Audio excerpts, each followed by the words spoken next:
जी, तो हमारे react JS के ट्यूटोरियल्स में हम 7 वीडियोस रिकॉर्ड कर चुके हैं और ये वीडियो नंबर 8 है, जिसमें हम ये देखेंगे कि जो हम यहाँ पर एपीआई अपनी कंज्यूम कर रहे हैं, तो आप देखते हैं डेटा आने में थोड़ा सा टाइम लगता है और फिर डेटा यहाँ नजर आता है। अगर हम इसको दोबारा क्लिक करते हैं तो ये देखें डेटा थोड़ी देर में यहाँ पर लोड होता है। तो इस दौरान में हमें कोई मैसेज या कोई टेक्स्ट ऐसा दिखाना चाहिए कि जो हमें विजुअल हो, जहाँ कि हमें पता चले कि यहाँ पर लोडिंग हो रही है। तो उसके लिए हम क्या करेंगे, तो स्टार्ट कर लेते हैं। देखिए, ये मेरा वो डिव है जो मैंने डायरेक्टली प्रिंट किया हुआ है, जिसके अंदर ऐसे ही आउटपुट हमें नजर आता है। ठीक है। तो पहले तो हम इसको इस बात पे रोक लेते हैं कि हम एक टर्नरी ऑपरेटर इसका इस्तेमाल करेंगे। हम कहते हैं कि जी, अगर एफ नेम जो हमारा एक स्टेट है, ऊपर यहाँ पर देखें स्टेट मौजूद है, एफ नेम इक्वल्स नल। अगर एफ नेम नल हो तो कुछ नहीं दिखाना उसमें, अदरवाइज फिर हमारा ये सारा कंटेंट शो कर देना है। तो पहला तो ये हमने एक कंस्ट्रेंट यहाँ ऐड कर दिया कि अगर हमारा एफ नेम नल होगा तो कुछ शो नहीं होगा, और उसके बाद ये डिव हमारा शो होंगे। तो अगर आप एप्लीकेशन पे चलें और एप्लीकेशन जब पहली बार लोड होगी तो देखिए कुछ नजर नहीं आता क्योंकि एफ नेम इस वक्त खाली है। हम इसको क्लिक करेंगे तो यहाँ पर हमारे पास डेटा शो हो रहा है। लेकिन अभी भी इसके अंदर एक मसला ये है कि जब हम इसको दोबारा क्लिक करते हैं तो दोबारा से रिक्वेस्ट जाती है, रिस्पॉन्स आता है। तो ये जगह जो है वो वैसे ही मौजूद रहती है, पता नहीं चलता है कि इस वक्त रिक्वेस्ट गई हुई है, रिस्पॉन्स आ रहा है। तो इसके लिए हम क्या करेंगे, हम इसके लिए एक और स्टेट यहाँ पर मेंटेन करेंगे। फॉर एग्जांपल हम एक कांस्टेंट बना लेते हैं लोडिंग के नाम से, और सेट लोडिंग उसका मेथड, और उसकी जो स्टेट है हम इब्तदाई तौर पे वो फॉल्स सेट कर देते हैं। स्टेट फॉल्स है, इसका मतलब है कि इस वक्त लोडिंग नहीं हो रही। ठीक है। और हम यहाँ पर एफ नेम, जहाँ पर हमने चेक किया कि खाली ना हो तो फिर ये चले, तो इसके ऊपर एक और लेवल हम यहाँ पे मेंटेन करते हैं। सॉरी, हाँ, इस जगह पर यहाँ पर हम अपना इस टर्नरी ऑपरेटर से पहले इसको मैं इस तरह से लिख देता हूँ। यहाँ पे ब्रैकेट सेट कर देते हैं ताकि हमें पता चले कि यहाँ से यहाँ तक कि हमारा टर्नरी ऑपरेटर खत्म हो रहा है। ठीक है। अच्छा, इससे पहले मैं एक और टर्नरी ऑपरेटर ऐड करता हूँ कि इफ लोडिंग, अगर लोडिंग ट्रू हो तो ये हमें एक डिफ शो कराए और उस डिफ के अंदर लिखा हुआ है लोडिंग। ठीक है। तो ये हो गया, अदरवाइज फिर इसका ये नीचे वाला जो एरिया है हमारा ये चलता रहे। तो अब आप देखेंगे कि जैसे मैंने इसको सेव किया तो इस वक्त कुछ नहीं है मेरे पास रिटर्न में। तो क्लिक करते तो कोई फर्क नहीं पड़ा इसको, डेटा हमारा आ गया। डेटा हमारा इसलिए आ गया क्योंकि लोडिंग फॉल्स था, लोडिंग ट्रू नहीं था, और डेटा हमारा एफ नेम के सेट होते ही आ गया। ठीक है।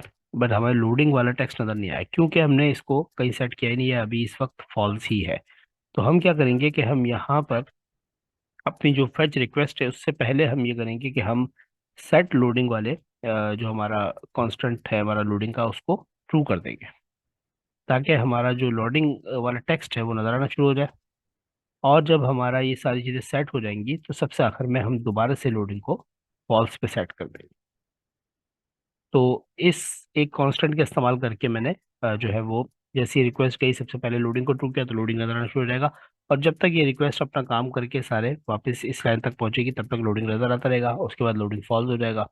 तो हमें ये डिव नजर आना बंद हो जाएगा और फिर हमारा कंटेंट हमें वाज़ेह तौर पे नजर आ जाएगा। सो लेट्स सी, इस वक्त ये खाली है। मैंने क्लिक किया, देखिए लोडिंग का टेक्स्ट आया, उसके बाद आपके पास डेटा रिसीव हो गया। मैं एक बार और इसको चलाते हैं तो देखिए दोबारा ये लोडिंग पे गया और फिर डेटा में शो हो गया। So this is how it works, कि हमने जो है वो एक रिक्वेस्ट और रिस्पांस के दरमियान जो टाइम है उसको भी मैनेज कर लिया। अब यहाँ पे हमने लोडिंग का टेक्स्ट लगाया हुआ, आप चाहे कोई जो है वो इमेज आप यहाँ ऐड कर लें, जैसा कि लोडिंग की जिफ होती है, तो उसका भी तरीका देख लेते हैं कि हम यहाँ गूगल पे जाके लोडिंग जिफ को ले लेते हैं। हमारे पास यहाँ पर इस तरह के बहुत सारे जिफ आ जाते हैं, इमेजेस के अंदर जाके इसको देख लेते हैं जो भी हमें इजीली हम इसको इम्प्लीमेंट कर सके। ये GIF image, for example this, let's see कि ये जिफ है, yes it's a GIF image, it's a big image, but मैं इसको ओपन करते हैं न्यू टैब के अंदर पहले, यस, और इसको हम अपने सिस्टम में सेव कर लेते हैं। मेरे पास जो प्रोजेक्ट मैंने बनाया हुआ है वो रिएक्ट वर्किंग के नाम से ये रहा, और इसके अंदर फर्स्ट ऐप है मेरी, इसके अंदर पब्लिक वाले एरिया में मैं इसको सेव कर सकता हूँ, या मैं इसको सोर्स वाले एरिया में भी सेव कर सकता हूँ। कंपोनेंट है मेरा, कंपोनेंट के अंदर ही मैं इसको सेव कर लेता हूँ। वैसे आप एक इमेज की जगह बना ले तो बहुत बेहतर होता है।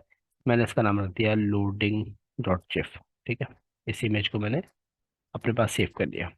तो यहाँ पर अब मेरे पास ये इमेज यहाँ सोर्स के अंदर मौजूद है।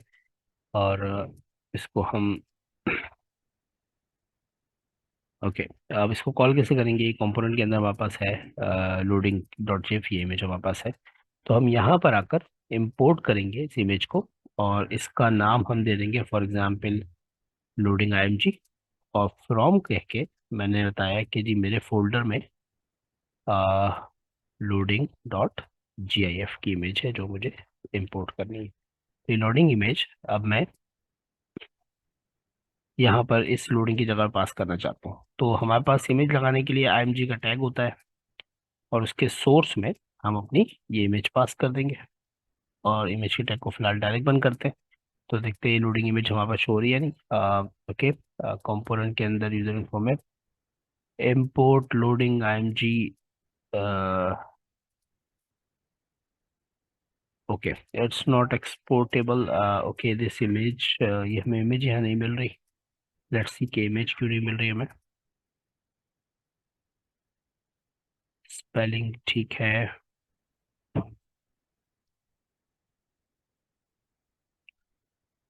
यूजर इन्फो में मैं हूँ, उसके बराबर में ही है, ठीक है। तो रीज़न तो नहीं है इसकी कोई के ना मिले हमें। अच्छा, इसको हम आप अगर कंपोनेंट की तरह नहीं कॉल करेंगे, हम इसको इस तरह से कॉल।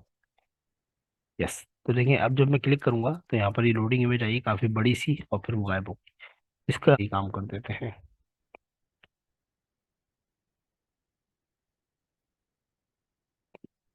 देखें, तो जैसे मैंने इसको विद दिया तो ये लोडिंग थोड़ी देर के लिए आती है इमेज, और फिर गायब हो जाती है। ठीक है, आपको अच्छी लोडिंग इमेज लगा लेंगे तो वो फिर आपको नजर आना शुरू हो जाएगी। तो हमारी हर रिक्वेस्ट के अंदर ये इमेज बीच में हमें नजर आती है, और फिर हमारा डेटा फैच हो जाता है। नेक्स्ट जो वीडियो है हमारी, वो हम टेस्टिंग की बात करेंगे, किस तरह से हम रिएक्ट के अंदर टेस्टिंग कर सकते हैं।